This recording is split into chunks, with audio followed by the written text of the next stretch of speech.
11:55 p.m. It is nearly that dreadful hour. Why does it continue to haunt me every night? The seconds tick, cacophonous like thunder, the only sound that permeates the walls of my desolate home. I stand from my chair and pace the floors of what once was a place of solace, not the suffering I'm damned to bear. Formerly, this emotional tomb had been awash with the sounds of merriment, laughter, and love. My wife, from the moment I saw her, I was enthralled by her beauty, and it gave the world a reason for its seemingly arbitrary existence. We would express our youthful passions many times. The simplicity of the feeling was only matched by our ferocity. We soon wed and built our life, and this home for us to be together, forevermore. She kept our garden well tended. The flowers blossomed well. I told her our love made the soil fertile. Our love made her fertile. I remember the moment I knew. I remember watching it grow and thinking, now we could call ourselves a family. The day came. What a beautiful day it seemed to be. What a naive fool I was. Her screams of agony were as painful to bear as the ticking of the damned clock.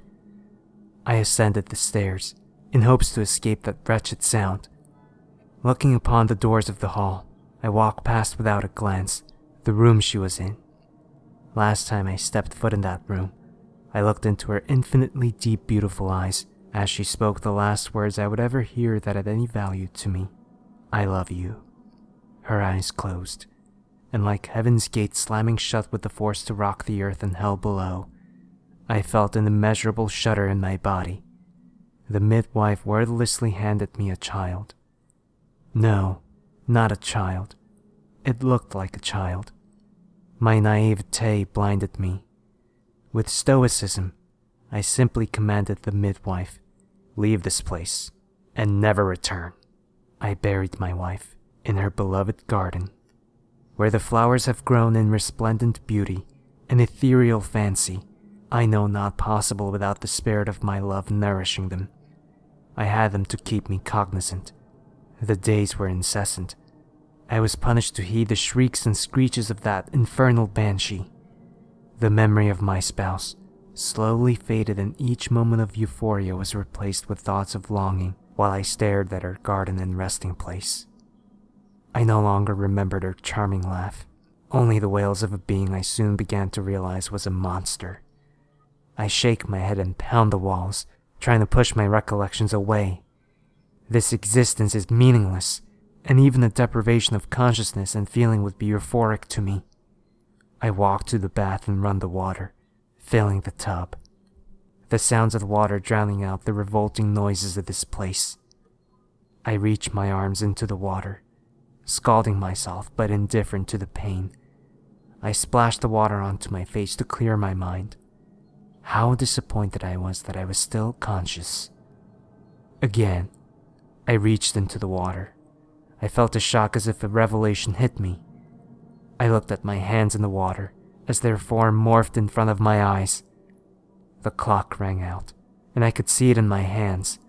It was the beast that took my wife, my love, my life. Immense fury overtook me. I gritted my teeth.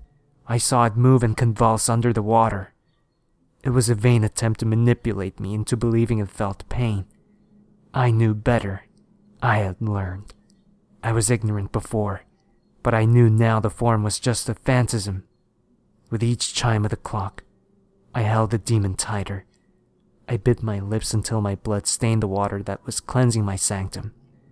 My hands burning, my body shaking with boundless rage, I continued to fight it.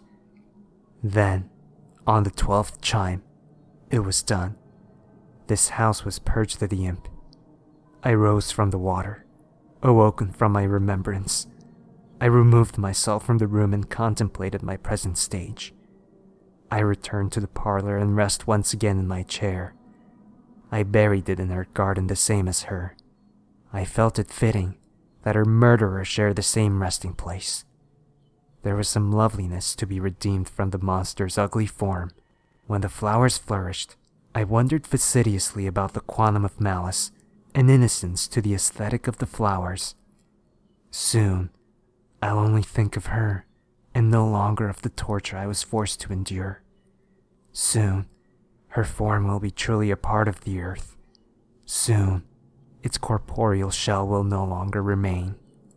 Soon, its existence would not even be validated by my memories.